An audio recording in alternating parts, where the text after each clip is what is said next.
Bonjour. Bonjour. À toutes et tous. Merci beaucoup d'être avec nous en ce début d'après-midi. Je vais vous inviter à couper vos micros pour éviter les bruits parallèles. Puis bien s'entendre. Sur le micro, carrément.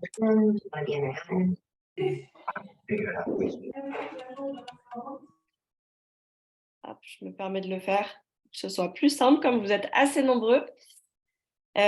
Si vous le souhaitez, vous pouvez vous présenter dans le chat, comme ça on s'en saura un petit peu plus sur qui est autour de la table aujourd'hui, comme on va être assez nombreux.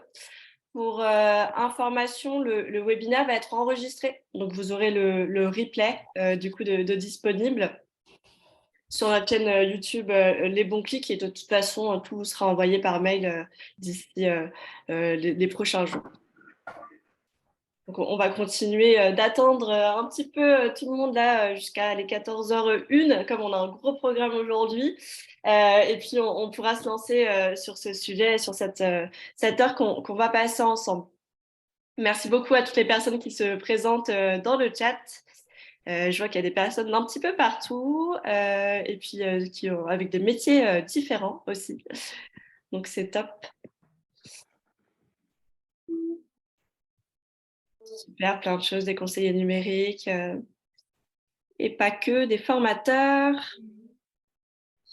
des CIP. Je vois qu'il y a un peu de tout, c'est super. Hop. Bonjour. Bonjour à tous. Merci beaucoup. Bonjour à tous.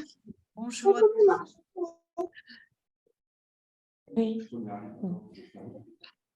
Alors, n'hésitez pas à vous présenter dans le chat, vous êtes beaucoup à le faire. Ça nous aide à savoir un petit peu qui est autour de la table. Pour ceux qui viennent de nous rejoindre, et vous êtes beaucoup à nous rejoindre en ce moment même, je vous indique que le webinaire est enregistré. Il sera mis en ligne sur notre chaîne YouTube, donc vous aurez un replay. Et qu'on vous enverra également le support entier avec toutes les ressources qu'on va vous partager aujourd'hui. Donc, je vous laisse vous continuer à vous présenter. Merci beaucoup. Et puis, on va débuter assez rapidement, comme on a beaucoup de choses à vous présenter aujourd'hui. Je ne perds pas de temps et on lance ce webinaire d'une heure ensemble. On pourra passer, déborder un petit peu pour ceux qui ont encore un peu de temps pour répondre à toutes vos questions, comme on a un programme assez dense. En tout cas, on essaie de tenir vraiment ce timing pour tout ce qu'on a à vous partager là dans un premier temps. Donc, quelques informations pratiques. Donc là, on a désactivé vos micros pour l'instant pour que vous puissiez bien entendre toutes les informations qu'on a à vous donner. Mais n'hésitez pas à commenter dans le chat, à poser vos questions, à partager des ressources si vous en avez, des bonnes pratiques, à commenter un petit peu tout ce qu'on va vous dire. C'est le fait qu'on soit, là, on a dépassé la barre des 200. C'est aussi, nous, on va vous donner des informations, mais le but, c'est que aussi vous puissiez échanger entre vous. C'est le but de ces rendez-vous-là. Donc, vraiment, garder une bonne écoute, une bienveillance aussi entre justement les choses qui seront échangées via le chat et de notre côté. Et puis tout le support vous sera envoyé à la fin du webinaire avec le replay, comme je vous le disais. Donc l'agenda du jour, on va commencer par une petite introduction là sur certaines définitions et puis les enjeux justement de l'inclusion numérique et de la barrière de la langue. Ensuite, on aura un décryptage et des témoignages de France Terre d'Asile et du Roloref notamment. Et cela n'est pas à jour, mais on a aussi une intervention de prévue de l'Agence nationale de lutte contre l'illettrisme avec la présentation de leur outil EVA, qui vous sera présenté aussi en deuxième partie de webinaire. Et puis ensuite, si on a le temps de rentrer tout ça, on répondra à toutes vos questions et on vous donnera la parole. Et donc, n'hésitez pas à les poser au fur et à mesure aussi dans le chat. On pourra rebondir dessus en ayant un œil dessus. Je vois notamment une question sur le replay. Oui, nous aurons bel et bien un replay à disposition. Hop. Et donc, sans plus attendre, pour commencer sur cette partie des enjeux, un premier constat qu'on souhaitait vous partager et sur lequel qui a été notre point de départ, c'était que effectivement la dématérialisation, elle touche tous les services du quotidien. Donc ça, c'est quelque chose qu'aujourd'hui on a bien en tête. Pardon, excusez-moi, je vais réussir à passer. Pardon, petit bug. Voilà. Qu'on a aujourd'hui bien en tête. Et c'est dans ce cadre-là, en tout cas, que nous, l'association We Take Care a été créée suite à la création d'Emmaüs Connect également par le même fondateur. C'était l'idée avec We Take Care de passer à l'échelle cet accompagnement à la vue en fait, de cette dématérialisation qui était grandissante et qui touchait absolument tous les services du quotidien et non plus seulement voilà, les démarches en ligne, l'insertion professionnelle. Aujourd'hui, ça nous permet de gagner en autonomie, de faire des gains financiers. Et donc, l'idée, ça ouvrait aussi beaucoup d'opportunités. Mais le second constat, en fait, c'était que bon, bah, la dématérialisation, c'est une opportunité pour certains et certaines, mais que c'est aussi un nouveau facteur d'exclusion pour d'autres. Et que donc ici, on voit que certains profils sont plus concernés en fait par cette urgence sociale et cette fracture numérique qui est venue se créer au fil de la dématérialisation. Et on remarque que en fait, les caractéristiques sociodémographiques et la fracture numérique sont vraiment intrinsèquement corrélées. Et donc, des publics qui vont à la fois cumuler cette précarité sociale et numérique sont souvent en fait les mêmes publics qui vont être des familles monoparentales, des demandeurs d'emploi, des allocataires des minima sociaux, et qu'ils peuvent en fait cumuler d'autres fragilités. Et donc celle qu'on voulait aborder avec vous aujourd'hui, c'était cette fragilité linguistique.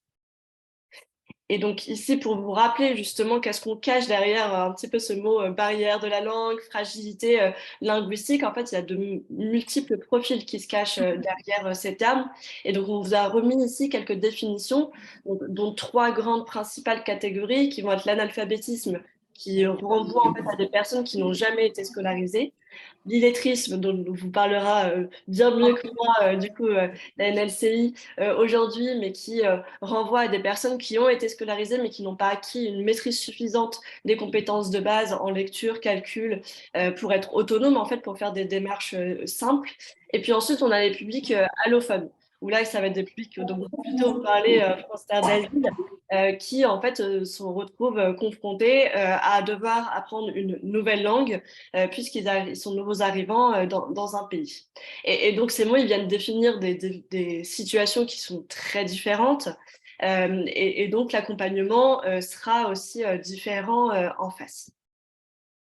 Donc, quelques informations clés ici aussi qu'on vient vous partager sur le public qu'on appelle communément public réfugié. En fait, on a fait, Emmaüs Connect a mené une étude en 2022 sur justement ces publics.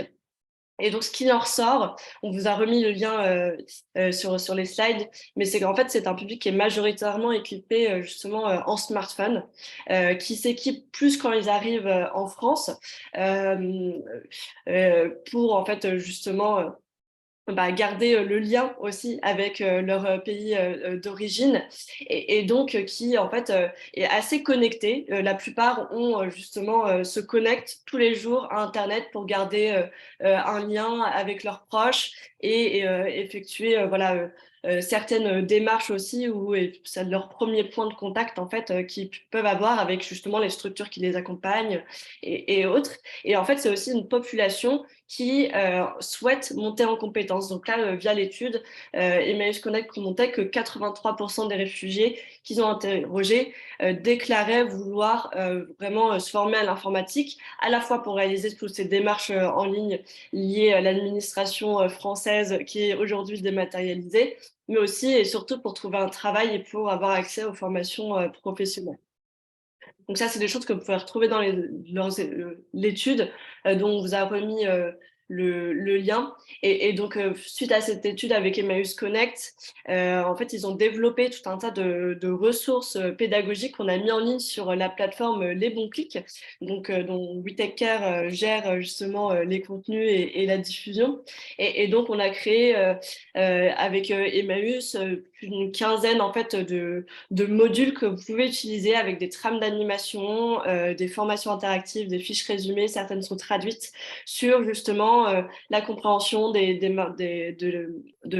l'administratif français, naviguer sur Internet, utiliser des applications, en fait toutes ces compétences de base dont ils ont besoin au moment d'arriver en France. Et donc c'est la particularité de ces ressources-là, c'est qu'elles ont été développées en fait avec des bandes audio en français facile à lire et à comprendre. Et donc en fait, voilà, on est venu vraiment créer en fait sur les bons clics, on a maintenant une thématique qui s'appelle Français simplifié, dans laquelle vous allez retrouver toutes ces ressources-là qui ont été vraiment créées pour l'accompagnement spécifique de ces publics. Et on a d'ailleurs hébergé des contenus qui ont été créés par France Air d'Asile dessus. Et voilà, vous allez retrouver toutes les choses qui sont liées à l'accompagnement de ces publics sur cette plateforme. Donc là, c'est vraiment pour ces publics, ces ressources, en tout cas faites vraiment pour ces publics réfugiés. Et ensuite, ici, on vous a remis aussi quelques informations clés sur les publics en situation d'illettrisme. Donc là, c'est une étude qui date de 2019, qui a été menée par la NLCI. Et donc, en 2019, en tout cas, c'était 7% de la population adulte qui était en fait en situation d'illettrisme, donc qui représente en fait 2,5 millions de personnes. Et donc, on vous a mis quelques informations justement sur qui sont ces personnes. Donc, la moitié a plus de 45 ans. Ils sont en activité professionnelle, donc ça concerne aussi les personnes actives. Et en fait, elles sont surtout situées dans les zones rurales ou faiblement peuplées. Et donc, ce qui montre qu'il y a vraiment besoin d'un accompagnement, pas seulement dans les hypercentres, mais vraiment sur tout le territoire. Donc voilà pour les quelques informations clés qu'on voulait vous partager. Et l'objectif d'aujourd'hui est vraiment de donner la parole aux partenaires avec qui on co-anime aujourd'hui. Mais avant ça, le troisième et dernier constat sur la dématérialisation, c'est que effectivement, pour vous tous et toutes aujourd'hui qui vous êtes connectés, c'est un nouveau défi en fait à relever pour les structures qui accompagnent, parce que voilà, il va falloir répondre à cette multitude en fait de besoins très hétérogènes qui plus est, et donc s'outiller en conséquence pour pousser ces publics à l'autonomie de façon générale, et l'autonomie numérique parce qu'ils vont être obligés d'y passer en fait puisque tout est dématérialisé quasiment aujourd'hui. Donc ici on vous a remis un petit peu une slide qui résume en fait le chemin vers l'autonomie numérique. Donc ici vous avez un lien vers des diagnostics que nous on vous propose sur la plateforme Les Bons Clics pour en quelques questions savoir à peu près quel est le niveau numérique des personnes que vous accompagnez. Ils ne sont pas traduits à date. Mais il y en a qui sont faits en situation et qui sont très visuels, donc que vous pouvez utiliser. Et l'idée, en fait, avec ces publics qui ont des fragilités linguistiques, c'est notamment de passer en fait de cette posture pour vous d'assistance où vous allez faire à leur place, pour passer en fait sur cette deuxième marche ici de vraiment de formation. On a vu que pour la plupart, ils savaient naviguer sur smartphone et que là-dessus, il n'y avait pas de grands soucis. Mais après, c'est plus pour rentrer dans le milieu professionnel, faire toutes les démarches administratives avec l'utilisation de l'ordinateur, où là, il y a vraiment un besoin de formation pour ensuite arriver au bout d'un moment juste à avoir sur la dernière marche où on n'aura plus qu'un coup de pouce à donner. Et donc ici, quelques premières bonnes pratiques, et puis après, je vous laisserai aussi partager les vôtres, hein. C'est vraiment l'objectif d'aujourd'hui de chacun partager nos bonnes pratiques, nos outils. Donc vraiment, n'hésitez pas dans le chat à donner tout ce que vous connaissez et puis à partager vos témoignages. Ici, sur les contenus. Sur la variété des supports notamment, l'idée c'est de varier, hein, essayer de montrer des vidéos, l'audio comme a pu faire Emmaüs Connect via ces modules qu'ils ont développés, puisque lorsqu'on apprend une langue, il est plus facilement compréhensible déjà à l'oral que l'écrit. Ensuite, utiliser des outils d'orientation ici professionnelle. Typiquement, il y a des choses qui ont été développées par l'État, hein. Il y a des applications réfugiés.info par exemple qui traduisent en fait toutes les fiches de service qui sont mises en ligne. Donc, vous pouvez vous aussi aller référencer, par exemple, votre structure ou votre service. Et en fait, ils ont tout un tas de gens qui viennent traduire ces fiches dans tout plein de langues. Nous, notre fiche des bons clics a été traduite en russe, en arabe, etc. Donc voilà, n'hésitez pas. Ce type de service peut aider aussi ces publics-là à s'orienter eux et vous, en tant que structure, d'aller chercher justement des choses auxquelles ils pourront avoir accès puisque c'est traduit. Sur le vocabulaire et la langue, donc lorsque c'est en français en tout cas, essayer de reformuler, avoir des conjugaisons simples, du vocabulaire simple. Lorsque c'est à l'oral que vous faites la formation, essayez de parler lentement et de répéter. Si vous pouvez faire traduire, c'est le mieux, mais on sait que c'est compliqué que de faire traduire tous les supports. Sur la gestuelle, lorsque vous accompagnez, ici, voilà, c'est assez simple, hein, de donner des exemples, de mimer, symboliser, d'utiliser un maximum en fait, de visuels. C'est ce qui est très important, de parler avec un maximum de gestes pour se faire comprendre aussi. Et dans la posture, l'idée, c'est de prendre le temps, de garder voilà, de la patience et essayer de faire aussi en sorte d'avoir un maximum d'entraide. Typiquement, si vous accompagnez des groupes et que vous avez une personne qui a réussi à un petit peu voilà, plus vite qu'on monte en compétences, que ce soit sur le français ou sur le numérique, pas hésiter à faire du pair à pair en fait, à les mettre en binôme et où du coup ils pourront s'entraider entre eux, et en fait le fait de voir quelqu'un qui a le même profil que soi réussir, ça peut aussi motiver en fait justement à se dire moi aussi je vais y arriver du coup, et à s'entraider comme ça en binôme et en pair à pair. Donc voilà quelques premières bonnes pratiques qu'on peut vous donner, et puis je vais vite passer la parole du coup à France Terre d'Asile qui va vous faire du coup toute une présentation sur comment ça se passe au sein de leur structure. Je vous laisse la parole du coup. Merci beaucoup Elvire. Bonjour à toutes et à tous. Alors aujourd'hui, nous, on vient vous présenter France Terre d'Asile, le projet Roloref. On aura la chance aussi, je suis accompagnée de Charlène Chiver, qui est conseiller en insertion sur un dispositif qui s'appelle le DPHRS, qu'on vous présentera juste après et qui vous expliquera aussi un petit peu comment se situe notre prise en charge et quelles sont les pratiques à adopter lorsque vous accompagnez un public bénéficiaires d'une protection internationale ou migrants de manière plus générale. Alors,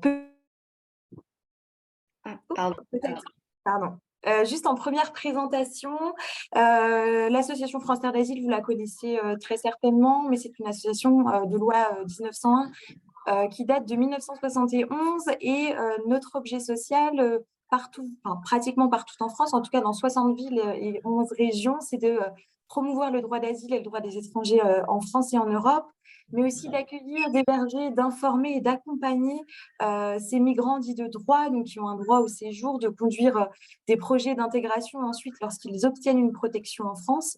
Et donc notre association, elle compte aujourd'hui plus de 1200 salariés, on a 12 000 personnes accompagnées chaque jour et 7 000 mineurs isolés étrangers par an, avec un certain nombre de structures d'hébergement et de places d'hébergement, en plus des dispositifs d'accompagnement qui existent sur le territoire national.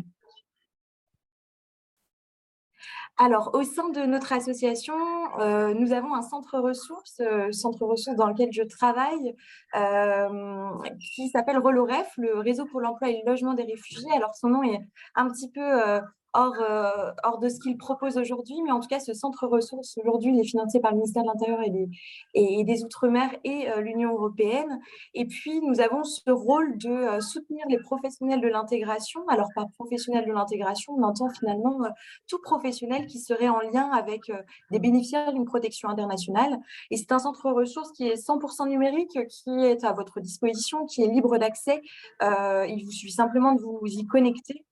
Je crois que sur la slide suivante, si je ne me trompe pas, voilà. C'est un site, vraiment une plateforme très simple qui regroupe de nombreux services. L'idée, c'est de pouvoir aussi coordonner l'action sur tout le territoire sur la question de l'intégration, que vous puissiez avoir à disposition un certain nombre de ressources, surtout que vous ne soyez pas seul dans l'accompagnement des bénéficiaires d'une protection internationale, et surtout toutes les activités en fait d'accès au droit. Ça se situe pas seulement sur la linguistique dont on va parler aujourd'hui, mais aussi sur tous les autres aspects de l'accompagnement.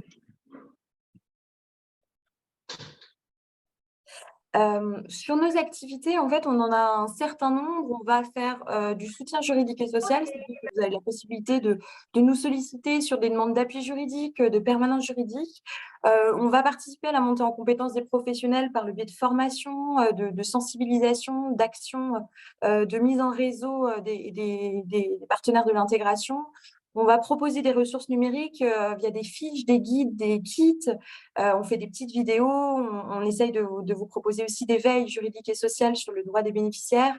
On propose aussi des veilles emploi-formation. On va créer des événements pour que vous puissiez vous rencontrer.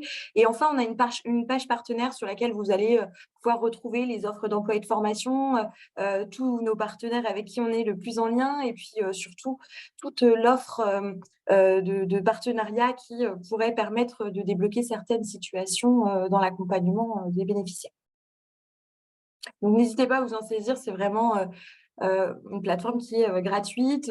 Il suffit simplement de vous y connecter, de vous inscrire, et puis et on vous y acceptera et on vous rencontrera avec grand plaisir. Ce que je disais tout à l'heure, c'est que je suis accompagnée de mon collègue Charles Laine, qui, lui, dépend d'un dispositif qui est coordonné par la Direction de l'intégration de France Terre d'Asile, qui s'appelle Dispositif provisoire d'hébergement des réfugiés statutaires, DPHRS. C'est un dispositif parisien qui a été créé en 2003 et qui a une capacité d'accueil aujourd'hui de 400 places en diffus. Donc, c'est-à-dire qu'il n'y a pas d'hébergement sur place, mais vraiment dans des appartements en dehors de la structure. Et c'est une équipe de 16 conseillers et conseillères en insertion qui va accompagner justement ces bénéficiaires d'une protection internationale. On a des personnes qui sont orientées de structures telles que des CADA sur Paris, ou des personnes qui sont hébergées en hôtel social et qui sont orientées vers le DPHRS via le CASP, l'Armée du Salut, l'Ordre de Malte, enfin, tout type de dispositif ou d'organisme qui accompagne ces bénéficiaires. Et puis, adossé à cette structure d'hébergement dans laquelle Charles Laine travaille, on a ce qu'on appelle le CAPI. C'est un accueil de jour qui est sur Paris et qui accompagne via une équipe de 5 personnes. Donc, on a 2 conseillers en insertion, 2 conseillers mobilité et une chef de service qui accompagne en file active 1200 personnes par an sur du soutien social par des petites permanences d'accès au droit tous les jours.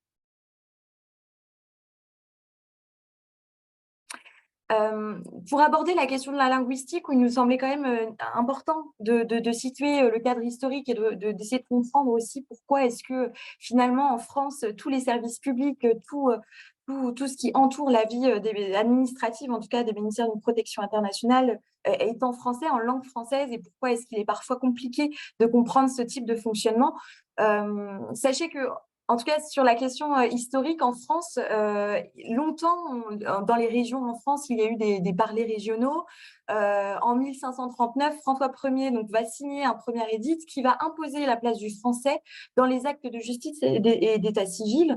C'est un mouvement qui s'est mis en place et qui s'est accéléré finalement à la Révolution française, puisqu'il était question de créer la République unique et indivisible, et que du coup, comment est-ce qu'on crée cette République indivisible alors même qu'il y a une pluralité de langues? Ça représentait un obstacle, et donc on essaye de faire en sorte qu'il y ait une langue unique qui puisse rassembler en fait tous les citoyens français. Et puis, finalement, autre événement qui va marquer un petit peu l'accès à la langue française, c'est la Première Guerre mondiale, où on a des soldats qui viennent de toutes les régions en France, parfois qui viennent de différentes couches de la société, et qui vont se rencontrer dans les tranchées, qui vont participer à cet effort de guerre, et qui vont finalement devoir parler un langage commun qui est le français.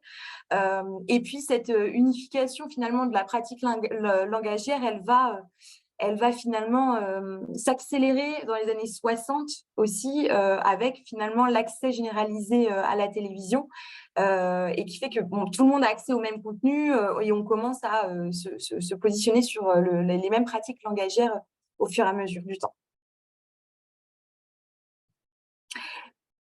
Ensuite, il y a quand même cette question de recul de l'État-nation.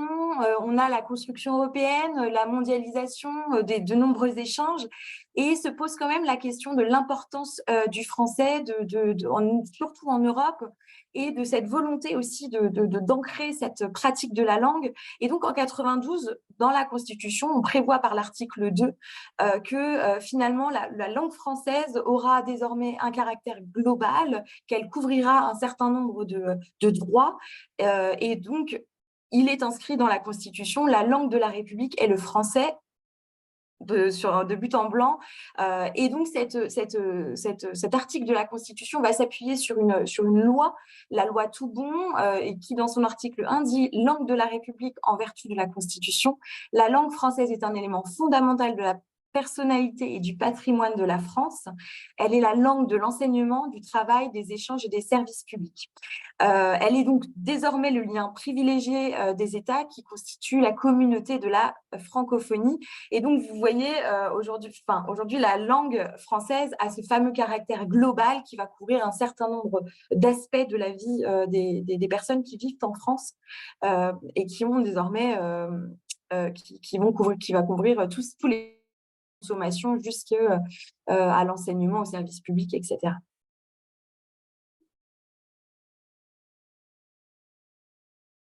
Je crois qu'on est toujours sur la même slide, Elvire.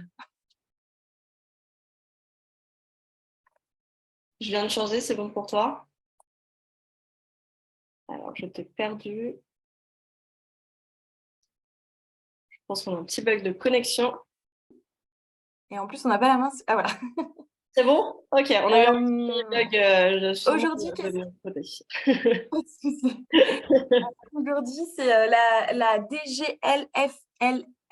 On adore les acronymes en France, mais qui assure le suivi et la coordination interministérielle de l'application de cette fameuse loi Toubon, donc qui vérifie que quand même l'emploi du français dans un grand nombre de circonstances de la vie courante va s'appliquer. Et donc, il y a un rapport que vous pouvez consulter, qu'on vous transmettra aussi dans les ressources, qui est intéressant aussi à regarder sur l'application de cette fameuse loi Toubon.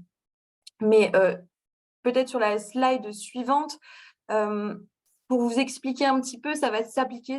Il y a quand même un cadre à cette loi. Elle s'applique surtout sur l'information, la consommation, la publicité, le monde du travail. Et ça, c'est ce qui va finalement freiner parfois des bénéficiaires qu'on accompagne, puisque dans leur accès à l'emploi, puisque tous les documents qui encadrent la vie au travail, normalement du salarié ou de la personne qui approche l'emploi, en tout cas, doit être en français. L'enseignement aussi, les examens, les concours, donc sur la reprise d'études, finalement, on est sur un niveau minimum de français obligatoire. Et puis après, bon, sur l'audiovisuel que vous connaissez certainement, il y a un certain nombre, par exemple 40% des musiques à la radio doivent être passées en français aux heures de grande écoute, pareil pour la télévision. Mais par contre, il y a aussi cette fameuse circulaire du 25 avril 2013 qui va rappeler que dans les services publics, la langue française doit garantir un égal accès à l'information, au savoir. Alors, c'est forcément à relativiser quand il s'agit d'un public bénéficiaire d'une protection internationale, en tout cas qui ne parle pas le français. Voilà, mais l'idée, c'est de rassembler tout le monde autour d'une même langue, de favoriser potentiellement le plurilinguisme, mais en tout cas faire de la langue française la langue socle qui permette à tout le monde d'avoir accès aux services publics, donc à la santé, aux préfectures et tous les services que vous connaissez. En France, pour permettre justement cet accès à la langue française, et parce que justement, comme vous le voyez, les services publics n'ont pas à s'adapter sur la question de la langue, et c'est bien les personnes qui doivent porter cette langue pour avoir accès à ces services publics, il existe dans le Code d'entrée et de séjour des étrangers, vous savez, qui est le code qui regroupe toutes les dispositions législatives et réglementaires pour le droit des étrangers, un article qui va réexpliquer que pour des personnes qui seraient admises pour la première fois au séjour en France et qui ont pour vocation de s'y maintenir durablement, il existe ce fameux parcours personnalisé d'intégration républicaine. Pour rentrer dans ce parcours d'intégration qui lui permettent d'avoir des cours de français, entre autres, il va devoir signer ce fameux contrat d'intégration républicaine, le fameux CIR, avec l'Office français d'immigration et d'intégration, l'OFII, sur le territoire. Alors, qu'est-ce que c'est que ce contrat d'intégration républicaine et qu'est-ce que cette offre de français au sein de ce CIR? Tout simplement, c'est une offre qui va dépendre du niveau de la personne, c'est-à-dire que ça peut varier de 50 heures à 600 heures. L'objectif de ces cours de français, c'est d'acquérir un niveau A1. Niveau A1, on reprendra un petit peu cette notion avec, Charles Hollen vous détaillera un petit peu tout ce que ça entend. Mais pour des personnes qui seraient analphabètes ou illettrées, il y a quand même la possibilité d'avoir une prescription de 200 heures pour obtenir un niveau A2 à l'écrit.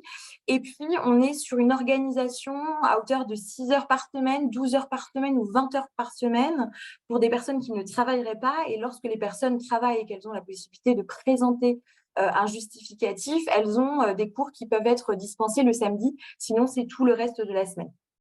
À l'issue de cette formation, les personnes se voient délivrer une attestation nominative de participation. Elles peuvent demander un complément de formation si elles le souhaitent et si elles sentent qu'il y a des besoins particuliers. Mais en tout cas, sachez que normalement, chaque étranger qui arrive en France et qui se maintient sur le territoire va avoir cette fameuse signature du contrat, va avoir ces fameuses heures de français, sauf si, bien sûr, il parle français ou qu'il est bénéficiaire qu'il a effectué une scolarité dans un établissement d'enseignement secondaire en France pendant au moins 3 années, s'il a suivi des études supérieures en France d'une durée au moins égale à une année universitaire, puisqu'on estime, comme je vous l'ai dit tout à l'heure, que l'enseignement en France est en français et donc il a acquis de fait un certain niveau de langue. En plus, pour rentrer dans des études supérieures, il faut un certain niveau de langue. Et puis, pour des personnes qui, au cours de formation, il y a toujours au cours de la formation du français, qui auraient plus besoin de ces fameuses heures de français, ils auraient la possibilité de refaire une nouvelle évaluation et de se voir dispenser ces cours de FLE s'ils ont atteint ce fameux niveau A1. Je vais laisser la parole du coup à mon collègue Charles Hollen pour qu'il puisse prendre la suite sur le CECR. Bonjour. Donc, je vais d'abord commencer par faire un bref topo sur le cadre européen commun de référence CECR pour les langues CECRL. Et ensuite, on reviendra un petit peu sur les freins linguistiques rencontrés par les BPI que l'on voit dans les structures d'hébergement et les CADA et autres. Alors, tout d'abord, sur le CECRL, je suis désolé, on va juste survoler. Il faut savoir que c'est un document qui a été publié en 2001. Il fait 292 pages. Donc, aujourd'hui, nous allons juste voir que les bases pour ceux et celles qui ne connaîtraient pas cet outil ou qui seraient très peu familiers avec.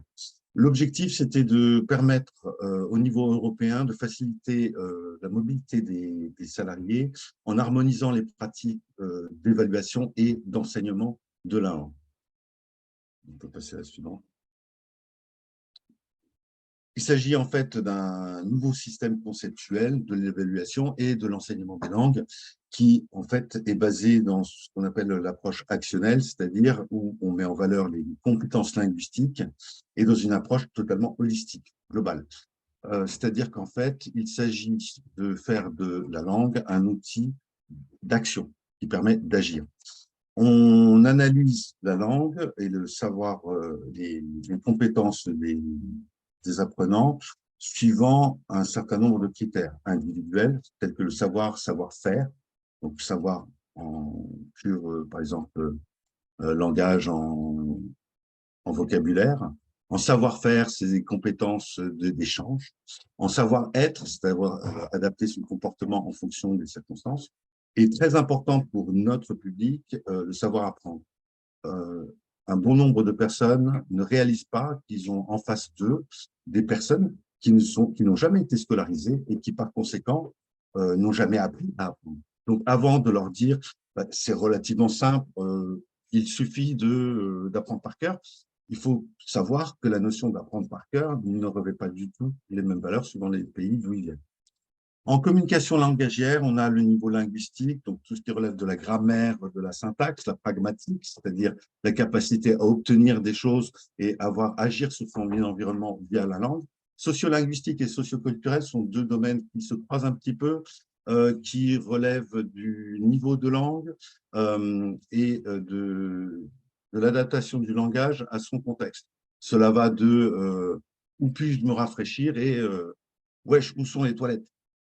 Bon, c'est de ce niveau-là. Les activités de langage qui sont étudiées par le CECRL sont la réception, c'est-à-dire l'écoute et la lecture, la production, qu'elle soit verbale ou écrite, l'interaction, c'est-à-dire la capacité à reformuler, à poser des questions, et la médiation, c'est-à-dire la capacité à faire de la synthèse ou d'allonger, par exemple, des textes. Il y a 4 domaines langagiers, bien sûr, le personnel, tout ce qui touche au début, nous, personnellement, le public, ce qui relève de l'extérieur d'interaction, le professionnel, c'est-à-dire au niveau du travail, et l'éducatif pour se former.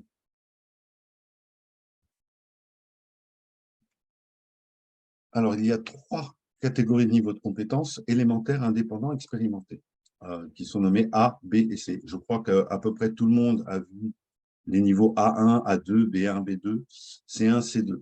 Ce qu'il faut savoir, c'est que le CECRL permet de découper chaque niveau toujours en parties inférieures. C'est-à-dire que c'est l'un des avantages, c'est que selon les besoins, on peut découper. Là, au départ, ils ont très rapidement découpé le niveau A1 en un niveau A11 et A12 pour prendre en compte les personnes qui avaient un niveau vraiment très, très bas de découverte totale de la langue.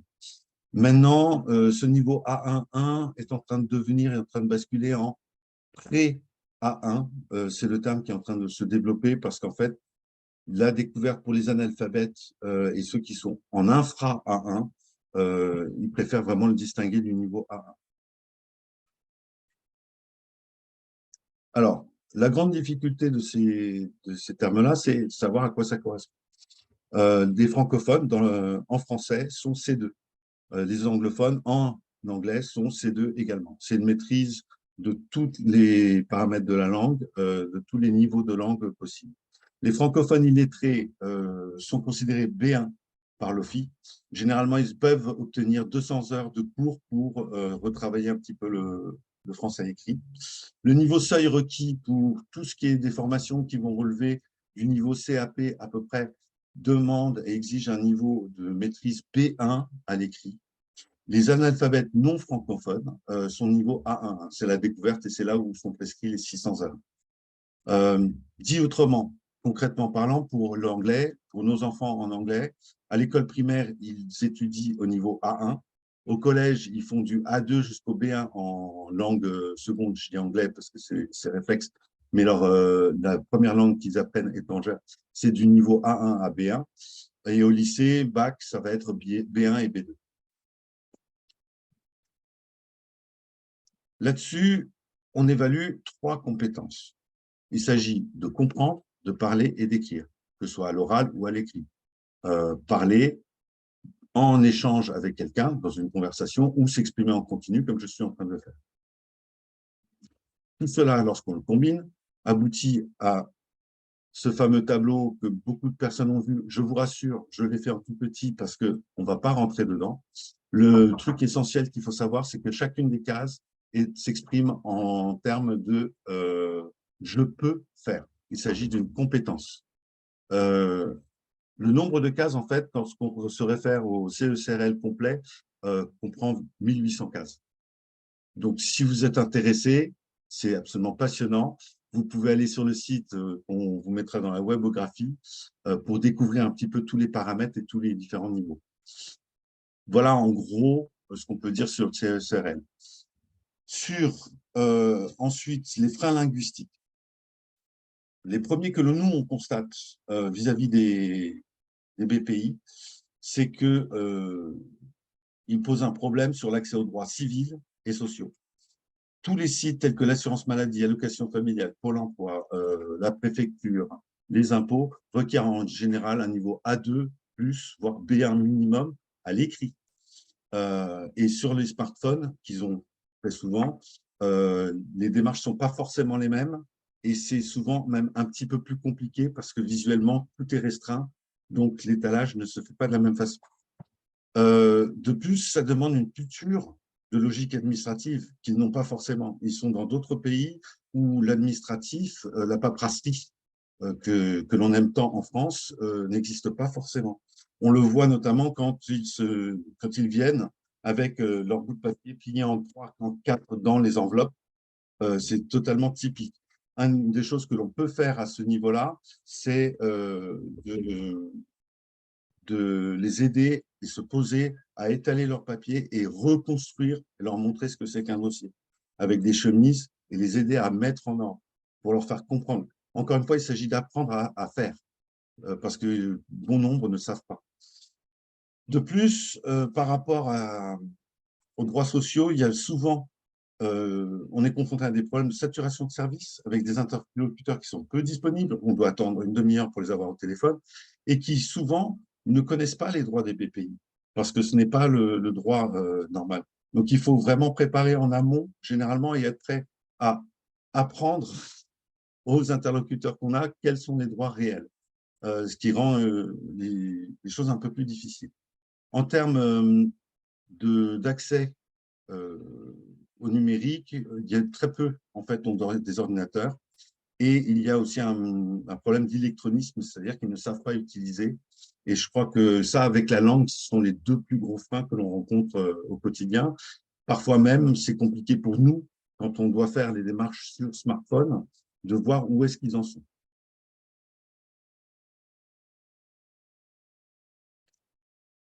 Alors, certains sites utilisent la méthode facile à lire et à comprendre, la méthode FALC, comme la CAF. Ils ont certaines fiches. Elles sont super pour les illettrés, mais pas suffisantes pour les niveaux A1 et infra et les analphabètes. Pour les francophones illettrés, également, une chose que l'on peut faire, c'est de leur faire charger une appli telle que VoiceOver ou TalkBack qui sont utilisées par les aveugles, les malvoyants. Du coup, ils font la lecture pour eux. Et ça permet d'avancer un petit peu. Alors, en revanche, ça demande une certaine gymnastique parce que ce n'est pas non plus évident, il faut connaître le système. Sinon, on a souvent recours à Google Trad, Fossis Translate, qui est pas mal, qui a plus de langues, ou Sehai. Et sinon, ce sont les interprètes qu'on a le budget ou lorsqu'ils ont des amis. Pour ce qui est de l'autonomisation, il existe 2 guides qui sont vraiment super, qui sont traduits en plusieurs langues. Le guide Watisat, notamment sur Paris, Lyon, Toulouse, où il donne une partie de droit et également il donne des adresses et des liens utiles pour la vie de tous les jours. Et Soliguide est à peu près la même chose, mais décliné sur 7 langues.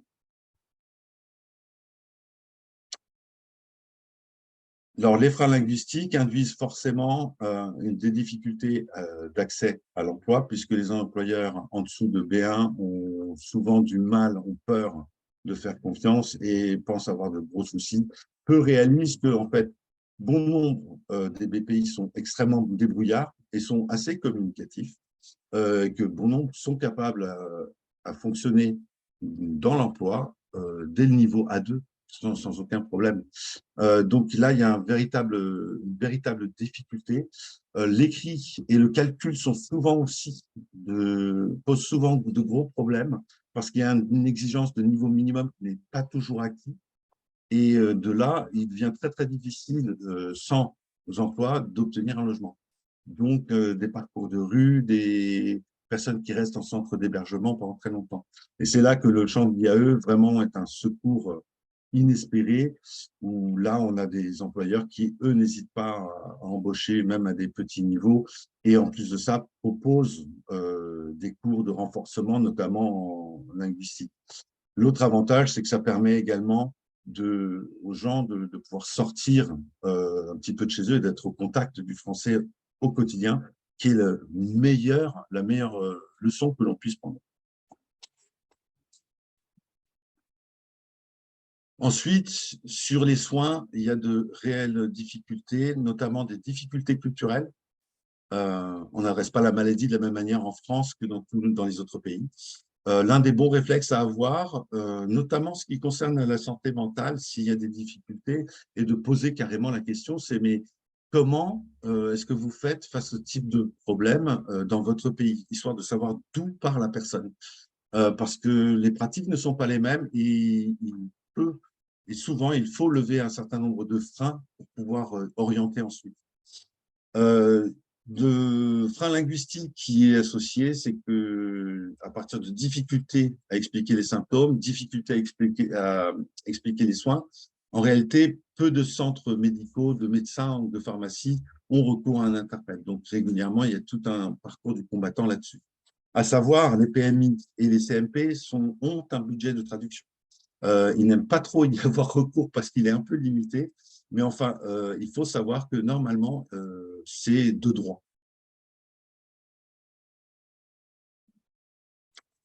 Alors ensuite, comment faire? Au niveau local, une des choses que l'on peut faire, c'est d'essayer d'aller se rapprocher d'associations de soutien qui sont assez spécifiques qu'on trouve un peu partout en France. Nous, en Île-de-France, on est particulièrement bien lotis. Je donne un exemple ici, deux exemples, les associations Ikambere ou Oraka Basiliade qui s'occupent de femmes africaines qui ont des difficultés, qui sont malades avec des groupes de parole et qui aident à l'accompagnement réellement. Plus généralement, il y a deux livres qui existent. Le livre de santé bilingue édité par la Comète, qui est absolument incroyable, qui est téléchargeable en 15 langues gratuitement. Le guide de la santé mentale de Nosper Samdara également, qui est disponible en 10 langues. Et ça, ce sont des points d'appui, des points de départ qui sont vraiment très précieux. Alors, je vous ai mis ce petit tableau parce que je trouvais important de montrer que il y avait le type de population que l'on a est à la fois jeune, en majorité entre 18 et 40 ans, et également la proportion de gens qui ne sont pas diplômés. Il y a 43% des réfugiés qui sont non diplômés, donc probablement non scolarisés, ce qui pose toutes sortes de difficultés sur l'apprentissage de la langue, puisqu'ils doivent partir depuis l'alphabétisation en plus. Et le séjour est assez récent. Sur la slide suivante, on va passer, parce qu'on n'a pas tellement le temps, et puis on en a déjà parlé, c'est la différence entre analphabétisme et illettrisme, qui est toujours un petit peu problématique quand on ne le pratique pas au quotidien. Le petit tableau là, c'est pour faire vite fait un petit peu les questions qu'on se pose. C'est-à-dire que si la scolarisation, il y a plus de 3 ans de scolarisation en français, la personne relève probablement de l'illettrisme. Et là, il y a l'ANLCI qui va intervenir après, donc je ne vais pas en parler. Ils le feront mieux que moi. On peut revenir à la slide juste avant? Oui. Si la scolarité était plus de 3 ans, mais en langue étrangère, à ce moment-là, on s'oriente sur des cours de FLE plutôt. Et s'il n'y a pas eu de scolarité, ben dans ce cas-là, on est dans l'alphabétisation. Donc, on cherche des cours d'alphabétisation. Alors, les difficultés que l'on relève sont que la plupart, enfin, il y a un bon nombre de personnes qui, en fait, pratiquent peu le français. Ils se retrouvent en groupe, entre eux, parce que, à la fois, c'est plus confortable, c'est le lien qui reste avec le pays, qui est très, très important. C'est également un réseau qui permet de pouvoir adresser un certain nombre de difficultés, de problèmes, que ce soit d'hébergement, d'accès aux soins ou de pratiques administratives. Mais il n'empêche qu'au final, cela signifie qu'ils n'ont pas l'occasion de pratiquer beaucoup le français. C'est particulièrement valable pour les femmes et les jeunes enfants qui peuvent rester enfermés chez eux. Là, il faut prêter une grosse vigilance. J'insiste vraiment sur les enfants scolarisés qui sont souvent utilisés comme interprètes et en fait qui n'aident pas. Parce qu'en fait, au final, les gens ne pratiquent pas, n'essayent pas de sortir et faire les démarches eux-mêmes. Puisque l'enfant peut le faire, il le fait. Et du coup, nous avons des enfants qui se retrouvent à faire de l'interprétariat et qui sont pris dans les démarches administratives systématiquement, dans des situations qui sont un peu difficiles pour des enfants qui sont parfois très, très jeunes. Les difficultés que l'on rencontre souvent, c'est que au final, il y a relativement peu de place dans les associations. C'est une offre qui est saturée, avec des moments d'inscription très spécifiques qu'il ne faut pas rater. Il arrive aussi parfois que les méthodes ne soient pas vraiment adaptées au public, notamment lorsque les personnes ne sont pas du tout alphabétisées. Les niveaux sont souvent mélangés. Et on se retrouve avec 6-8 personnes, voire plus, ce qui réduit le temps de pratique. C'est-à-dire que la clé vraiment du progrès se fait par la pratique au quotidien. Et plus ils prennent la parole, plus ils ont de chances de progresser vraiment. Et encore une fois, le fameux savoir à apprendre qui n'est pas toujours là et qui n'est pas toujours adressé.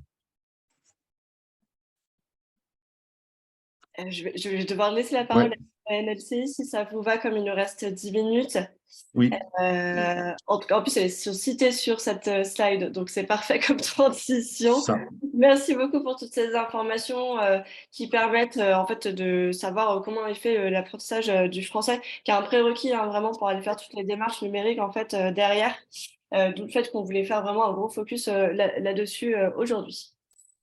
Donc je passe directement. Alors, je vais passer. Vous aurez d'autres informations sur notamment le prochain projet de loi de réforme de droit à l'asile. Et donc, je vais laisser la parole à Pauline de l'ANMCI pour vous présenter cet outil, EVA, qui vous permettra de diagnostiquer justement sur le niveau d'illettrisme des publics, notamment. Super, merci. On va passer directement à l'autre slide. Du coup, on va faire une petite intro sur ce qu'est la NLCI. Donc, c'est l'Agence nationale de lutte contre l'illettrisme. Donc, c'est un groupement d'intérêt public qui a été créé en 2000 et du coup, son rôle est de fédérer les acteurs et optimiser les moyens et les actions consacrées à la prévention et à la lutte contre l'illettrisme. Donc, un des rôles est notamment d'outiller les acteurs sur le terrain. Juste en dessous. Du coup, on va retrouver donc 3 grands axes à la NLCI. Donc, le premier rôle est donc du coup de mesurer donc, la mesure de l'illettrisme pour mieux connaître les personnes concernées et offrir aux décideurs une vision claire des besoins. Dans un second temps, donc, tout ça va être d'organiser donc, pour coordonner les décisions et les actions sur les territoires et en évaluer les impacts. Et donc, du coup, ce qu'on a vu tout à l'heure, donc du coup, outiller les acteurs sur le terrain. Et donc là, on va vraiment faire un focus sur les outils, notamment l'outil EVA. Donc, sinon, pour résumer un peu les outils mis en place par la NLCI, donc, on a un premier groupement d'outils qui est lié du coup à la sensibilisation, à la formation, à la détection de l'illettrisme. On va retrouver notamment le site internet illettrisme, tous concernés, donc voilà, qui va permettre de donner pas mal d'infos du coup pour vraiment sensibiliser sur le sujet de l'illettrisme. Et on va retrouver aussi le site de la NLCI-elearning.com, où on va retrouver du coup pas mal de modules de e-learning. On a aussi un autre outil, donc du coup, Evagile. On l'a vu tout à l'heure dans votre intro que 50% des personnes en situation d'illettrisme sont dans l'emploi. Et donc, du coup, justement, le rôle d'Evagile, ça va être de sensibiliser les responsables RH et la direction à la problématique de l'illettrisme et notamment au coût que ça peut engendrer pour elles, tout simplement.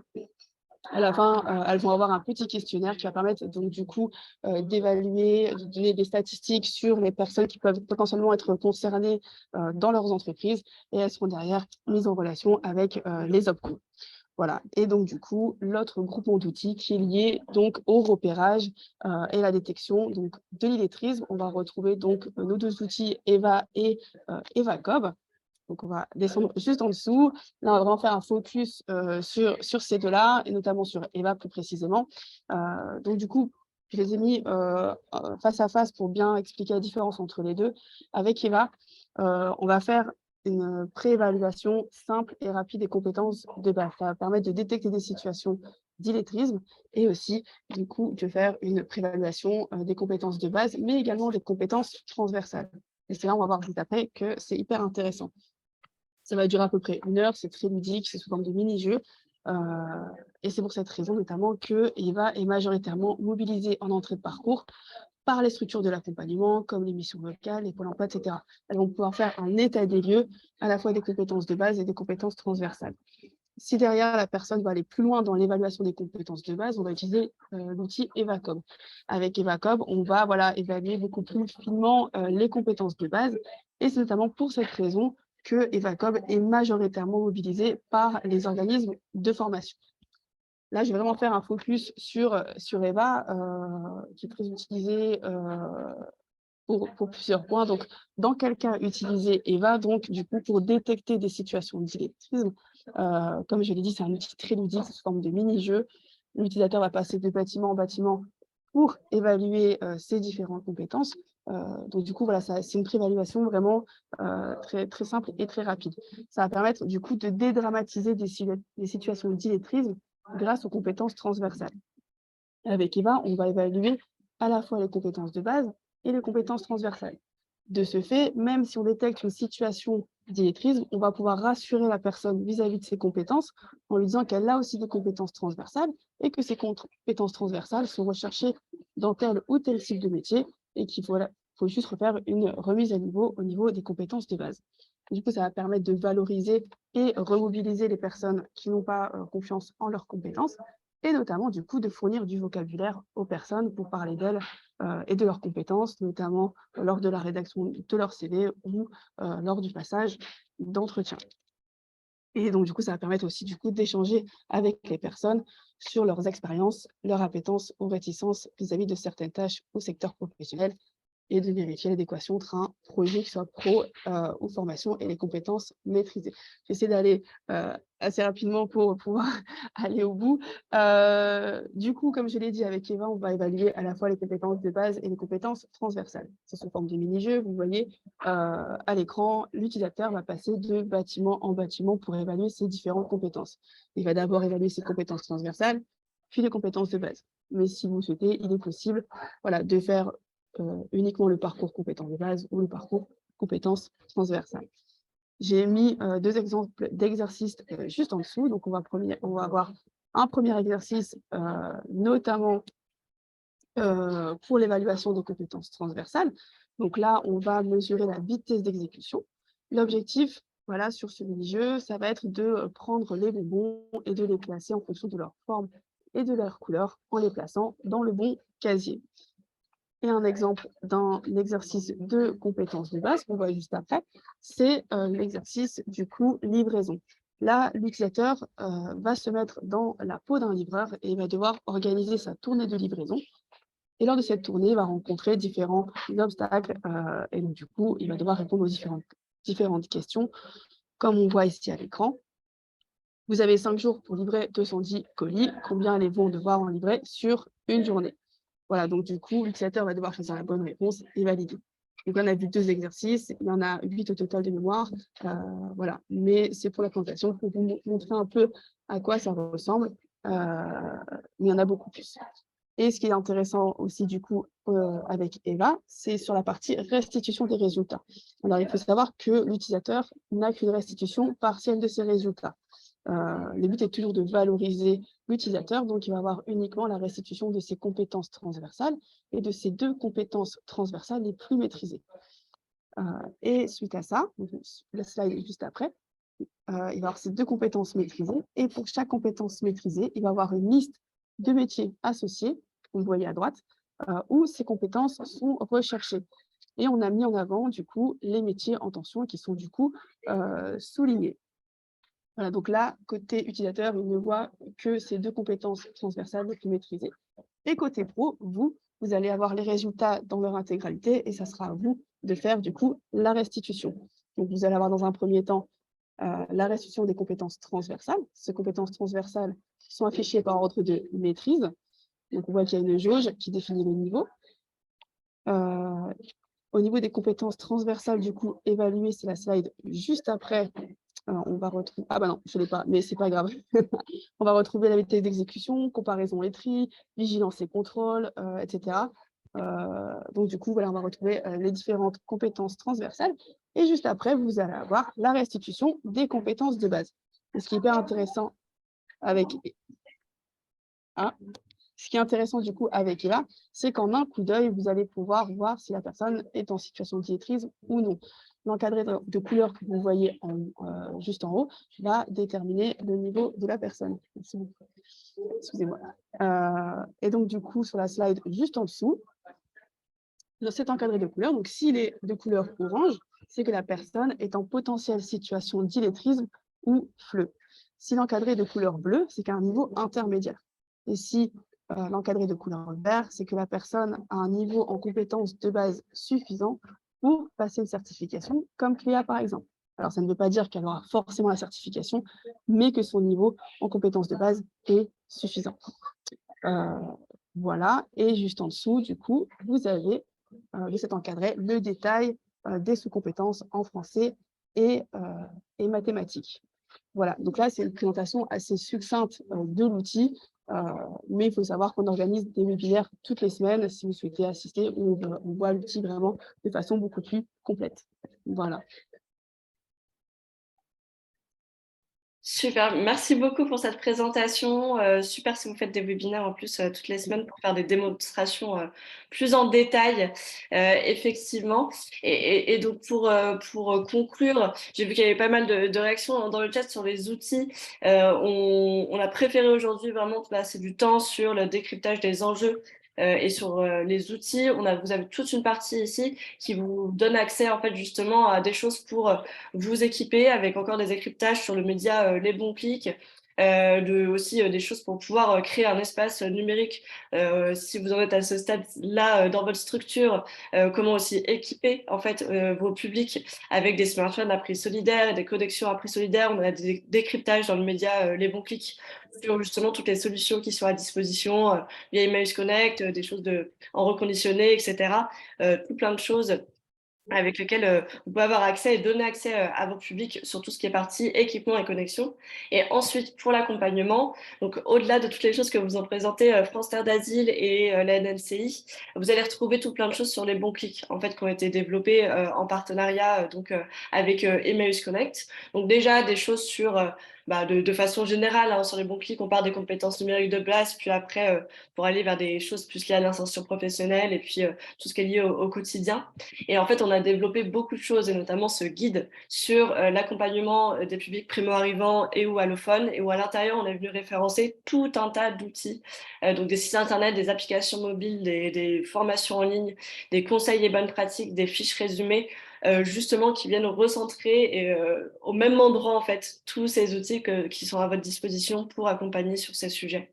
Donc là-dessus, vous allez retrouver tout plein d'outils externes à Les Bons Clics. Et comme je vous le disais en introduction, on a créé une douzaine de formations sur justement avec là les trames d'animation, les formations interactives et les fiches résumées sur l'accompagnement du coup de publics avec des fragilités linguistiques. Donc on a navigué sur Internet, les applications mobiles, découvrir l'administration française, créer un mot de passe sécurisé. Voilà, il y en a une douzaine que vous pouvez utiliser, c'est du clé en main pour pouvoir accompagner sur ces sujets, pour le coup. Certaines fiches résumées ont été traduites ici en arabe, en anglais et en pachto. Donc, vous allez avoir voilà, ces 5 thématiques-là qui sont celles qui reviennent le plus souvent ensuite à l'étude menée par Emmaüs Connect. Donc, naviguer sur Internet, découvrir des différents moyens de connexion, le paiement sécurisé, se déplacer avec Internet et les applications mobiles. Tout ça, c'est gratuit. C'est disponible sur Les Bons Clics. Vous avez simplement à vous créer un compte et vous aurez accès à absolument toutes ces formations-là. En plus de ces formations-là, comme je vous le disais, on héberge aussi des ressources, des contenus tiers. Donc, même si vous en avez développé de votre côté, on est très preneur. Les Bons Clics, c'est une plateforme collaborative. Et donc, on vient référencer des contenus créés par d'autres personnes de la communauté. Là, typiquement, c'est France Terre d'Asile qui nous a donné, par exemple, cette cartographie de l'offre numérique pour les publics BPI. On a fait tout un guide également avec des fiches pratiques pour accompagner sur les demandeurs d'asile, sur les démarches, avec en fait, tout un tas de fiches à l'intérieur sur différentes problématiques qu'ils peuvent avoir. Donc ça, vous pouvez aussi aller le retrouver. Et enfin, voilà. Pardon, c'est le lien qui s'ouvre. Hop, excusez-moi. Et un petit dernier que je voulais vous partager, mais que je vous ai envoyé dans le chat, c'est pour la santé. Donc là, France Terre d'Asile vous a présenté deux guides traduits. Ici, c'est quelque chose d'un petit peu plus ludique où vous pouvez créer en fait vos propres BD. Il y en a déjà créés pour justement montrer quelles sont des choses quand on va chez le dentiste, quand on va chez le médecin, et qui viennent décrire en fait avec des dessins, et c'est traduit en plusieurs langues, comment en fait justement quels sont les accompagnements qu'on peut avoir en termes de soins en fait chez des médecins. C'est assez bien fait, c'est plutôt ludique. Donc c'est un bon outil, je pense, pour sensibiliser sur ces enjeux liés aux soins. Ici, on vous a mis une bibliographie. Tout ce que vous avez partagé dans le chat, et n'hésitez pas à continuer à en partager, sera mis dans la bibliographie avant d'envoyer justement à tout le monde cet email avec le replay, le support, et donc ce sera inclus à l'intérieur. Donc là-dessus, voilà, n'hésitez pas, nous on a essayé de vous recentrer dans un même support, un maximum d'informations et un maximum d'outils et de bonnes pratiques. Si vous avez des retours à nous faire, n'hésitez pas à nous écrire, nous, à notre adresse de contact, contact@lesbonsclics.fr. Et on sera ravis d'échanger avec vous pour voir comment on peut héberger des choses sur la plateforme qui peuvent être utiles au plus grand nombre. Donc voilà pour nous. Je vous remercie d'avoir été aussi nombreux. J'espère qu'on aura réussi à éclairer un petit peu ces questions que vous pouviez vous poser sur l'accompagnement de ces publics, mais en tout cas, vous puissiez en savoir plus aussi sur la réalité de ces publics et sur leur parcours justement d'insertion en fait, tout simplement en France. Et effectivement, le numérique est un grand enjeu aujourd'hui. Et donc, on peut s'en servir et également les former aussi au numérique. Un grand merci et voilà, n'hésitez pas si vous souhaitez échanger avec nous. Nous, on relira bien tout le chat pour mettre en place, enfin mettre en avant en tout cas toutes vos ressources. Merci beaucoup aussi aux intervenants d'avoir été avec nous et de nous avoir présenté tous vos outils et toutes les choses que vous mettez en place dans vos structures qui sont très riches et qui sont très importantes sur le territoire. J'ai vu dans le chat, voilà, c'est vrai qu'il y a certains territoires où c'est plus compliqué de mettre en place toutes ces choses parce que c'est des territoires plus ruraux. Et donc, on espère qu'on va continuer à développer voilà, des choses qui pourront être accessibles de partout, pour le coup, sur le territoire. Merci beaucoup et puis sûrement à bientôt pour un prochain webinaire sur un autre sujet. Je crois que le prochain pour nous, ce sera sur l'insertion professionnelle et justement sur les outils numériques pour l'insertion professionnelle qui aura lieu le mois prochain et où du coup on accueillera l'Emploi Store et Dora qui viendront nous présenter aussi leurs services. Et puis on aura au mois de juin un webinaire sur la e-santé qu'on a un petit peu abordé aujourd'hui, mais du coup qu'on abordera un peu plus en détail au mois de juin. Un grand merci et puis à bientôt pour une prochaine fois. Excusez-moi. Oui, Bonjour, bonjour. oui, je vous ai mis un petit message en direct en fait, puisque je suis conseillère, je suis référente dans le cadre du PLI, mon poste est financé par le FSE et du coup ça m'oblige à justifier de mon temps. Donc je D'accord, voulais, pas de souci. voilà. Parce que Faites-moi un petit mail et on vous enverra. Alors, je peux avoir votre adresse mail? Oui, oui, bien sûr, je vous le mets. Alors là, vous ne l'avez pas effectivement. Je vous envoie ça. Hop, hop. Et vous pourrez, on a un document préfet à pouvoir D'accord. envoyer. Si vous avez Ok, aucun problème. super. Merci beaucoup. Merci à vous, passez une bonne journée. Au revoir. Merci vous aussi. Merci.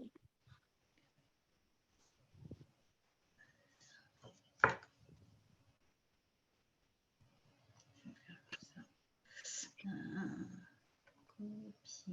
Ok.